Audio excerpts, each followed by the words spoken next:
What's going on, everyone? It's time to do another classic Universal Monsters horror film review. So today we're starting to talk about the Mummy films that are in the set.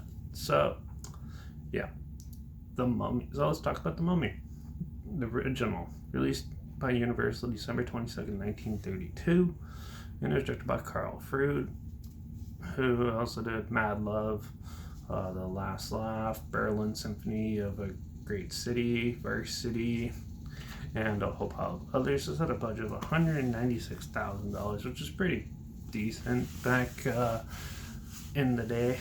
And um, the Mummy. Some archaeologist discovers Imhotep's tomb in Egypt and uncovers his body and stuff. And yeah, it was fun to scroll of Thoth, which is actually where one of the archaeologists reads it aloud, and it brings the mummy back to life. And which he escapes his tomb, and he lives for quite a few years, and under disguise of a rich guy, as he's looking for his lost love. That is the basic storyline of the Mummy. This film is actually a good thriller, I'd say. It's not really scary. It's a little odd and creepy in some scenes and stuff, but for the most part, it's pretty well done. It's a little subdued, which a lot of 1930s films are, but it's definitely a fun time. Yeah, this one's a little more dramatic compared to some of the other ones I've been talking about, but it's definitely quite the more interesting one. The Mummy isn't really menacing in this one. That's later on in the sequels that comes, but but Boris Karloff plays Imhotep, the Mummy, in this one. He does a fantastic job. Pretty much all acting in this is done really well, and the cinematography is pretty good in this.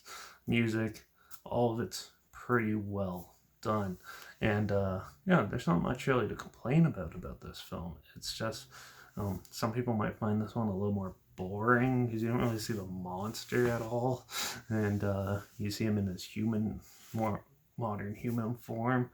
But for the most part, it's not too bad. It's interesting to say the least, and it's somewhat of like a little adventure.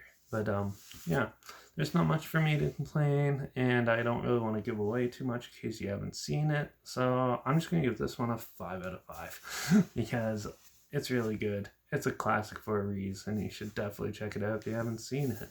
There's a trailer linked down below, like always. Also linked down below is my Instagram, where I was post clips of films I'm going to review in the future on my story. And I usually had the film down a hashtag. Yeah, so that's that. And my Letterbox is linked down below too. That's where I post my first star rating right after watching the films, and it's on therapy reviews. Make sure you like this video. Share it so more people are aware of it. Comment your opinions of the film down below if you've seen it. I'd love to hear your thoughts. And also, if you let me know if you have any favorite Universal Classic Horror Monster films out there. And just let me know what your favorite one is. And if you have any other films at all that you want to hear my opinions on in the future, comment those down below too. I'll try to get to them as soon as I can, and if I can find them. And and make sure you subscribe, because hopefully we'll find something weird, obscure, and odd, or together, or so you hear my opinions on popular and classic films such like this. So and make sure you ring that bell, because we'll be continuing on with the Mummy films, as I'm going to be discussing the more weirder sequels as we go on. Like in the next one, it is The Mummy's Hand, which will be the next film I'm going to review. So this is a short one because there's not much to talk about. It's a 5 out of 5. It's a classic for a reason. You just have to check it out. So go do that and come back next time.